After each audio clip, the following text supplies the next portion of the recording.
You still think Naruto and Sasuke are nerfed in Boruto? Well, too bad. I'm here to prove you wrong. Before getting straight into it, I'd like to stress that this discussion will not include Naruto and Sasuke as of now. The current state of Naruto and Sasuke in the Boruto manga will not be included in this discussion. Since they're actually nerfed in Boruto as of now and look to be pretty much sidelined for the rest of the series, since I like to believe that now the new generation is here to take over, right? The power cliffing has just got insane in Boruto if you have been following through the series, and I think it's really time to talk about how they have been handling the series.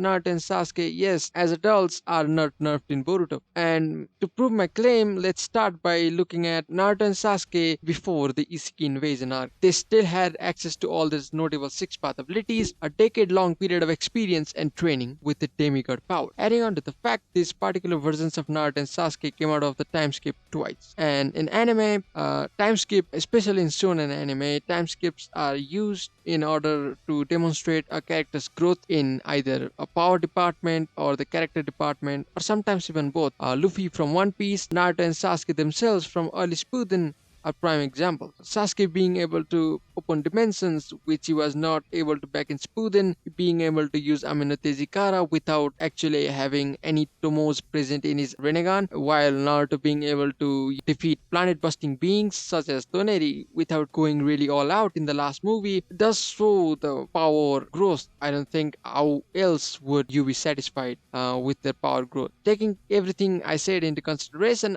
it really does not seem like Naruto and Sasuke are nerfed in Boruto, right? Well, they kind of are, but majority of the time they are not. I know I'm contradicting myself here, but hear me out. They are nerfed in the sense that the series itself, writing wise, is seriously lacking in the power portrayal department, as foretells Naruto being able to blow with the surroundings with just a scream, while six paths Kurama Avatar Naruto with a decade long training and experience not being able to affect the surroundings as much as even foretells Naruto is a bit concerning, considering how much the power gap is. Right, like how strong do you think Fourtails Naruto would be when comparing him to Hokage Naruto? You get my point. From a writing standpoint, it does not even add to the scale of the battle, and so I don't think there are any advantages in doing this, but it is what it is. Adding on to that, Naruto and Sasuke being handicapped for the majority of the serialization does not help in addressing the community's intrigue at all. We do not see how Naruto and Sasuke would do their absolute best against their upcoming adversaries, as they are always provided with some sort of handicap. Taking even the Momoshiki fight into consideration, even when Naruto was essentially the main character of the story and Sasuke goes hand in hand with Naruto, Naruto was cleansed up or, prisoned by Momoshiki while he was being drained of chakra, while Sasuke had to transport a lot of people into the Momoshiki dimension, and we all know how chakra taxing that Sasuke's dimensional travel ability is. And yes, these above examples are relevant to the plot and don't really feel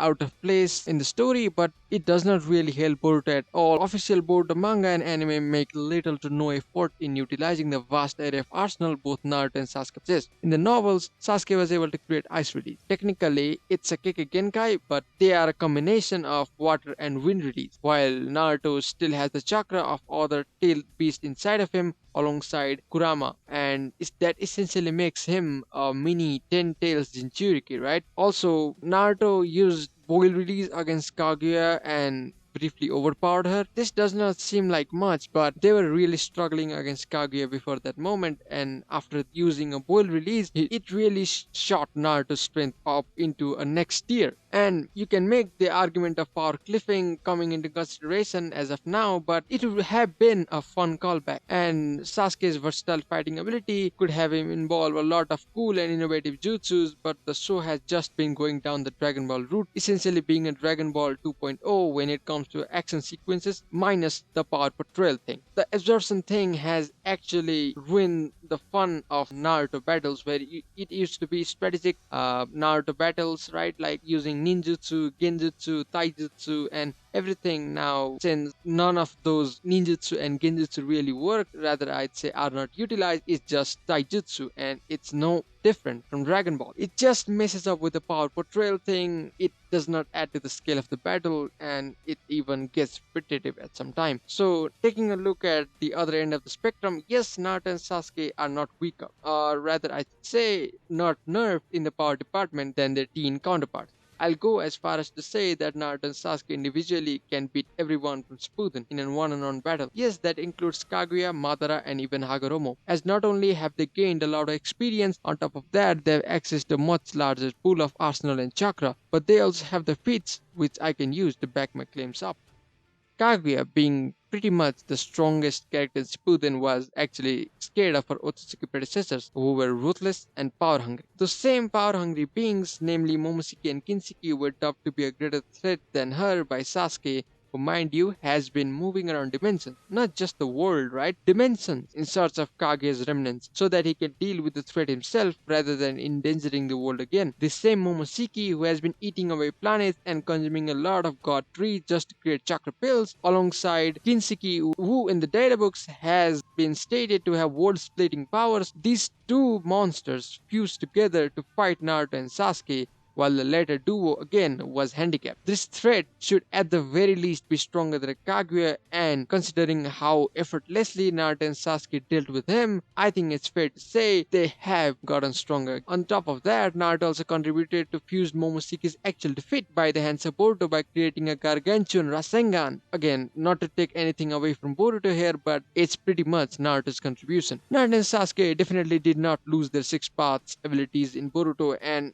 I am tired of seeing this, okay? Every time people are like, yeah, Naruto does not have his six path abilities anymore. Sasuke does not use his Rinnegan abilities in Boruto anymore. Yes, I know Sasuke's thing boils down to them not using ninjutsus properly, but okay, Naruto and Sasuke still do have the six paths abilities. Naruto can access his six path says more alongside other tail-based chakra, which can be indicated by his pupil, right? And did I mention that he has one half of nine tails on top of another half of nine tails, essentially a full nine tails. As of now, when he fought Kaguya, he only had one half of the nine tails. It's not looking good for Kaguya and other Shippuden cast. Likewise, Sasuke having a greater mastery of the Rinnegan does also speak on his increase in strength. Sure, they did lose their six paths Chibaku Tensei and significant amount of chakra with it, and also through the sun and moon seals, but they have gotten stronger. It's just a matter of fact for people to come to understand it. Also for the fact that some people think Naruto has gotten rusty because of the Kurama statement, and honestly, I don't think that statement should be taken straight into face value. Naruto and Kurama have